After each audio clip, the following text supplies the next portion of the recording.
Assalamualaikum warahmatullahi wabarakatuh. Perkenalkan, nama saya Fauzan Ramadan.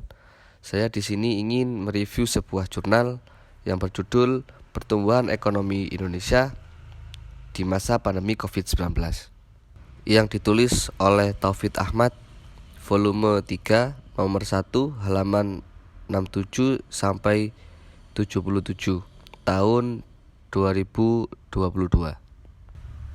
Tujuan penelitian ini dibuat adalah untuk mengetahui perkembangan ekonomi di Indonesia sejak masa pandemi COVID-19.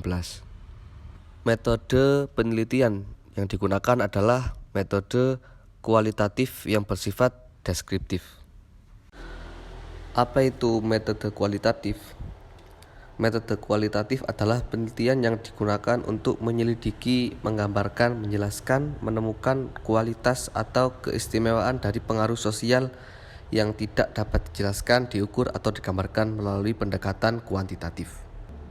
Dan maksud dari bersifat deskriptif adalah yang bersifat menggambarkan apa adanya.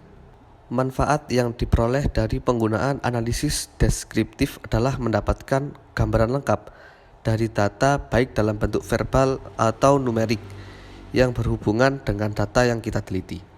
Jadi, alasan peneliti memilih metode kualitatif yang bersifat deskriptif karena peneliti ingin mendeskripsikan keadaan yang diamati di lapangan dengan lebih spesifik, transparan, dan mendalam. Penelitian ini menyajikan data-data mengenai pertumbuhan ekonomi Indonesia melalui literatur dan sumber yang terpercaya.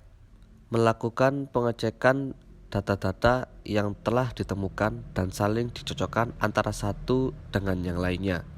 Melakukan analisis terkait data untuk menemukan seperti apa perkembangan perekonomian di Indonesia serta apa saja faktor yang mempengaruhi dan apa saja solusi yang dapat dilakukan. Hasil penelitian ini yaitu pertumbuhan ekonomi Indonesia pada bagian triwulan 1 termasuk salah satu yang paling tertinggi serta lebih baik dibandingkan beberapa daerah negara lain. Triwulan yang pertama di tahun 2020 telah terjadi kenaikan pertumbuhan yang cukup positif, tapi angka ini lebih rendah daripada nilai pertumbuhan yang dicapai triwulan keempat pada tahun 2020 dengan nilai sebesar 2,3%.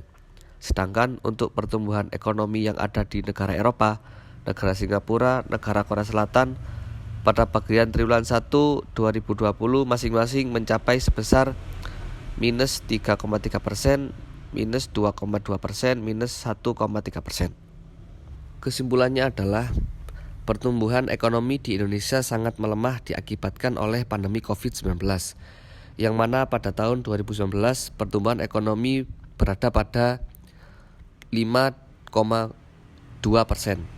Namun sejak masa pandemi tahun 2020 menurun hingga 2,97%. Hal ini diakibatkan oleh beberapa faktor, seperti pemberlakuan PSBB, daya konsumtif masyarakat melemah, serta terjadinya PHK besar-besaran karena perusahaan mengalami kerugian selama masa pandemi. Adapun solusinya, dari berbagai program telah diluncurkan oleh pemerintah untuk mengatasi dampak ekonomi dari pandemi COVID-19, seperti pemberian dana bantuan dengan beberapa kategori, peningkatan pembelanjaan negara yang ditujukan untuk usaha menengah ke bawah.